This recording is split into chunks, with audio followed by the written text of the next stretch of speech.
صلی اللہ علیہ یا محمد۔ اکثر لوگ جاننا چاہتے ہیں کہ صلوات دائمی کیا ہے اور آخر تصوف میں تصور کا کانسیپٹ کیوں ہے۔ بہت ہی اہم سوال کے ساتھ میں آپ کا دوست آپ کے سامنے حاضر ہوں۔ یہ دونوں ہی باتیں جاننے کے لیے کہ آخر تصوف میں تصور کا کانسیپٹ کیوں ہے اور صلوات دائمی کیا ہے، اس کو جاننے کے لیے ہمیں آج سے 1400 سال پہلے بظاہر جب ہمارے نبی صلی اللہ علیہ وسلم کا وصال ہوا، اس سے پہلے سرکار نے ایک وصیت فرمائی، جو وصیت خود سرکار تحریر کرنا چاہتے تھے، اور سرکار فرما رہے تھے کہ میں تحریر کر دوں تاکہ میری قوم کبھی گمراہ نہ ہو۔ وہ وصیت یہ تھی کہ سرکار دو عالم صلی اللہ علیہ وسلم نے فرمایا کہ مبشرات نبوت میں رویائے صادقہ کے سوا کچھ باقی نہیں۔ یہ حضرت عباس علیہ السلام سے روایت ہے۔ دیکھیے کہ سرکار نے تمام چیزوں کی نفی فرما دی اور صرف روایے صادقہ کو باقی رکھا۔ تو اب یہ روایے صادقہ کیا ہے؟ جتنا ہی ہم اس بات کو گہرائی سے جانیں گے، صلوات دائمی بھی انشاءاللہ الرحمن اتنا ہی سمجھ میں آئے گی، اور یہ بات بھی سمجھ میں آ جائے گی کہ آخر تصوف میں تصور کا کانسیپٹ کیوں ہے۔ آئیے شروع کرتے ہیں آج کی ویڈیو۔ رویائے صادقہ کے لفظی معنی سچائی کو دیکھنا، یعنی حضرت رسول اللہ کو ہمیشہ حاضر و ناظر دیکھتے رہنا، تاکہ حضور کا وہ فیض جو آپ کی ظاہری زندگی میں تھا ہمیشہ امت کو ملتا رہے، اور پھر کبھی نبی، فرشتہ، وحی کی ضرورت باقی نہ رہے۔ ایسی سچائی کو دیکھنے کا نام رویائے صادقہ ہے۔ پس حضور نے رویائے صادقہ باقی رکھا اور اسے دیکھنے کا طریقہ اپنی امت کو مرحمت فرمایا۔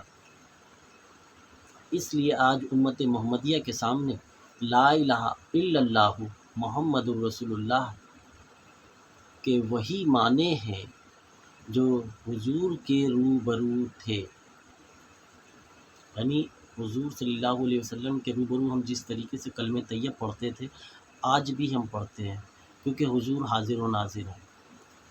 تو کس طرح حاضر و ناظر ہیں، اس بات کی گہرائی کو سمجھنے کے لیے بھی رویائے صادقہ کو گہرائی سے جاننے کی اور سمجھنے کی ضرورت ہے، کیونکہ اس وصیت میں سرکار نے فرمایا تھا کہ میں تحریر کر دوں تاکہ میری قوم کبھی گمراہ نہ ہو۔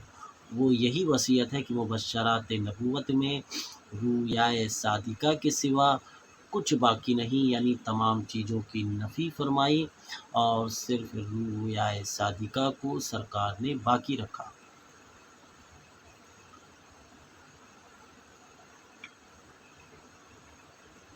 مگر بدقسمتی سے کچھ لوگ رویائے صادقہ کو نہیں جانتے ہیں، اور وہ بھی کہتے ہیں کہ اب کوئی نبی یا فرشتہ اور وحی کا نزول نہیں ہوگا، مگر یہ نہیں جانتے ہیں کہ کس طرح حضور حاضر و ناظر ہیں۔ اس کے بابت کسی نے لکھا ہے کہ سچا خواب دیکھنے کا نام رویائے صادقہ ہے، کسی نے لکھا ہے کہ خواب میں رسول اللہ کا دیدار ہونا رویائے صادقہ ہے۔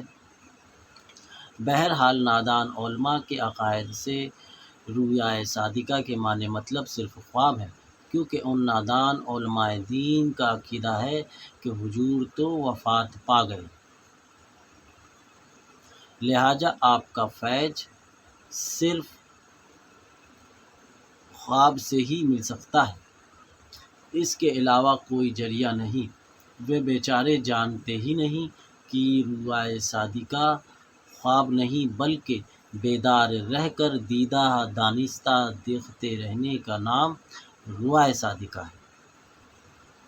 البتہ صوفیوں کا پہلا سبق ہے کہ اللہ کی صورت جب دیکھی جاتی ہے اسی صورت کی حمد کی جاتی ہے۔ اور حمد کے بعد اس صورت پر اپنا تصور قائم کر کے عالم مثال میں تصور پختہ کر لیا جاتا ہے تو ہر شے، ہر وقت، ہر جگہ، ہر شے میں عاشق کو معشوق کی جلوہ نمائی ہوتی ہے، اور عالم مثال کی اس جلوہ نمائی سے عالم برزخ کی سچائی نظر آنے لگتی ہے۔ اس عمل کا اثر یہ ہوتا ہے جس کو تصور میں قائم کر لیا پھر وہ فنا نہیں ہوتا، جس کو تصور میں قائم کر لیا پھر وہ فنا نہیں ہوتا، چاہے دور رہے یا قریب، ہر وقت اس کا دیدار ہوتا رہتا ہے۔ اس کی آخری منزل یہ ہے کہ عاشق فنا ہو کر معشوق کی جلا سے بقا حاصل کر لیتا ہے، پھر عاشق و معشوق میں کوئی فرق نہیں رہ جاتا ہے۔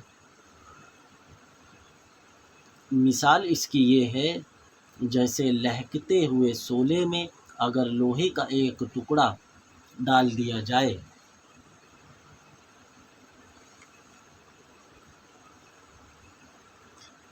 تو کچھ ہی ساعت کے بعد، وقت کے بعد، اس لوہے کے ٹکڑے کو شعلہ اپنا ہم شکل بنا لیتا ہے کہ وہ لوہا بھی شعلہ نظر آنے لگتا ہے، یعنی لوہے نے شعلے سے وفا کر لی کہ لوہے اور شعلے کی تفریق یعنی دوئی ختم ہو گئی۔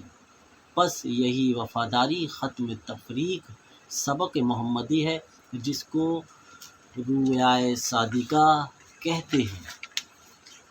چنانچہ حضور سرکار دو عالم صلی اللہ علیہ وسلم نے عبادت کرنے کا یہی طریقہ بتایا ہے کہ جس کی حمد کرتے ہو اسی پر اپنا تصور قائم کرو، اگر اسی طرح روز مسلسل صلوات پر عمل کر لو تو صلوات دائمی حاصل ہوگی جس کی کجا نہیں۔ پس حضور کی وفات سے علم حیات النبی اور عبادت میں کوئی فرق نہیں پڑا، گویا کہ نبوت ختم ہو گئی، وحیوں کا سلسلہ منقطع ہو گیا، فرشتوں کا آنا بند ہو گیا، مگر علم حیات النبی اور صلوات دائمی کا سبق باقی رہا، کیونکہ روایہ صادقہ باقی تھا اور امت محمدیہ کو کامل یقین تھا کہ ہر وقت حضور میرے روبرو ہیں اور ہمیشہ حاضر و ناظر رہیں گے۔ حاصل کلام یہ ہے کہ دنیا کے تمام صوفیاء اکرام کو رویائے صادقہ یعنی صلوات دائمی پر یقین ہے۔ اس سبق کے تحت حضرت امام غزالی نے فرمایا ہے کہ حضور کی شخصیت پر تصور قائم کر کے کہو السلام علیکہ ایھا النبی رحمۃ اللہ وبرکاتہ، تو اسی وقت حضور سلام کا جواب مرحمت فرماتے ہیں۔ اس لیے صوفیاء اکرام ہر وقت حضرت محمد پر درود و سلام پڑھتے رہتے ہیں۔ یہی محمدی اسلام کا عین سبق ہے۔ اب ناظرین اکرام محمدی سبق کو ذہن نشین رکھیں۔ مولانا ابو علی شاہ قلندر رحمۃ اللہ علیہ نے فرمایا ہے کہ بشکل شیخ دیدم مصطفیٰ را، بشکل مصطفیٰ دیدم خدا را۔ آج اس ویڈیو میں بس اتنا ہی۔ میں آپ سے پھر ودا چاہتا ہوں، آپ کا دوست مرید حسن چشتی۔ صلی اللہ علیہ یا محمد۔